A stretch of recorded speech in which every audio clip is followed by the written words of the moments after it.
guys, welcome to Shema TV. We are shooting from the Dallas Digital Summit, and I have with us today a very special guest, Tim Gowdy, who is Director of Social Media for Global Sustainability Initiatives with the Coca-Cola Company.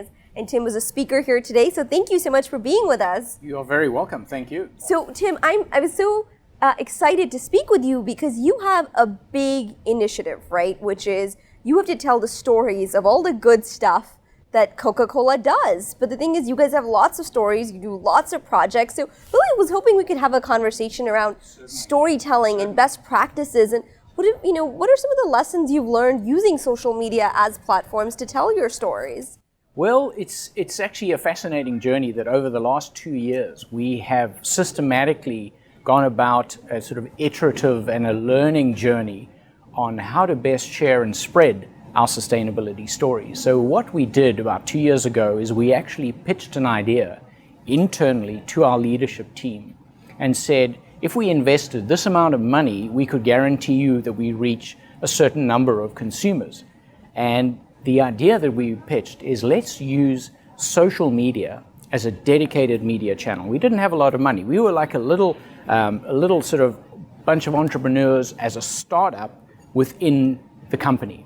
So we pitched to perhaps a couple of angel investors, if you can use that analogy, and we got a very positive response.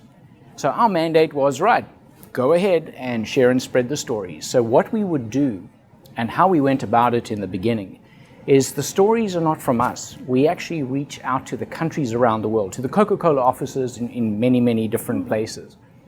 And because there were so many different types of initiatives going on around the world, we first of all did some homework. We have a small group within the company called The Hub, and they do all our social media listening. And they employed a company by the name of NetBase, and they did the social media listening for us. And that homework told us where we as a company had permission to speak, around which topics, which areas were of greater interest to consumers, and which were not really of interest, or perhaps we didn't even have permission to talk. And as we did that, we found, for example, that our women's empowerment initiative called 5x20, where we want to empower 5 million women by the year 2020, was the number one story that was of interest to our consumers across the board. So what we did is we started gathering stories like that and pushing them out through paid social media. We chose Facebook and we chose Twitter. Why? Because we could target. And we could target deliberately by country, by city, by demographic, and by interest profile. And as we pushed those out, we started discovering consumers who were really interested in the topic and provided them a little link at the bottom of every post to take them to Coca-Cola Journey. And so what we did is we partnered with our public affairs and communications, or PR department, to say, look, we're going to provide a link. Can you help write a story in partnership with us? And it has a longer video, perhaps a deeper story. And we drove traffic across from social media to Journey. So imagine you've got one campaign, 5x20, women's empowerment. You've got a consumer voice, branded, and you've got a stakeholder voice over here, slightly more informative on the PR department we're doing anyway. So by combining forces, we were driving traffic from social media across to Coca-Cola Journey. And that allowed consumers to have a deeper, richer, more immersive experience. So one of the keys to the success is actually partnering internally with our PR department.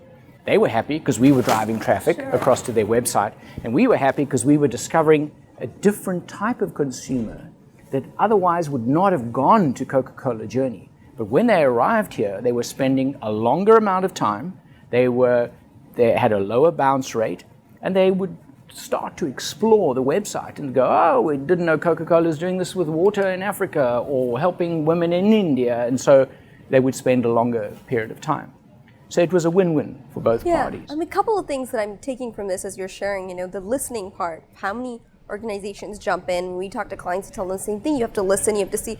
You made such a good point about where do you have permission to speak? Where's the interest, right? It's not just about what does Coca-Cola care about, what does our audience care about? Where's that kind of match? Absolutely where it's not just, here's what we want to announce, but that's great. So you found sort of that women empowerment area where you had a lot of interest, you honed in, and then it sounds like really partnering right, within internally and even externally to make sure that all the pieces play well together. I'm a big fan of integration, as the audience will tell you. So I think that's great. And then it's great that you tied it back to the metrics, right? Where if this audience is coming, how much time are they spending on the site? Are they leaving very quickly? No, the bounce rate's lower. They're engaging. They're becoming a more immersed audience. They're really being part of that customer journey, right? And taking that step further. So that's fantastic. Is there anything in this whole journey that surprised you, Tim, that you didn't expect with social media that's just kind of, that just caught you off guard? Well, one of the things that we were pretty anxious about is what our detractors might say.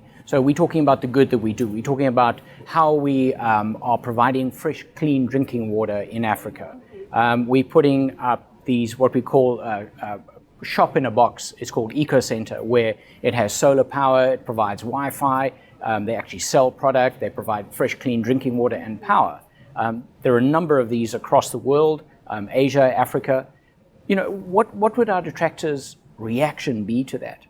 One of the initiatives that did surprise us was we had, it was World Water Week, and we were pushing out messages about how we're providing fresh, clean drinking water. And for some reason, that topic seems to attract a lot of detractors.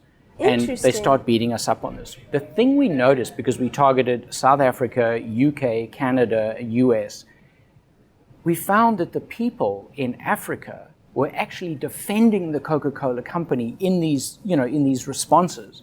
So the detractors would say something, and all of a sudden, we'd find people from Africa defending us, saying, well, we actually live in Africa, and we are recipients of what Coca-Cola is doing, so just lay off. Yeah. And so you have these advocates, which is fantastic. Yeah. And that really surprised us. It was good to know that we have people defending us in situations where we actually are trying to spread the word. You proactively built that. Well, that's fantastic. Thanks so much for joining us, Tim. Appreciate it. I hope that you guys had some good takeaways from this. Feel free to subscribe. Be sure to tune in because you've got lots more content coming your way. Thanks again, Tim. Thank you so much.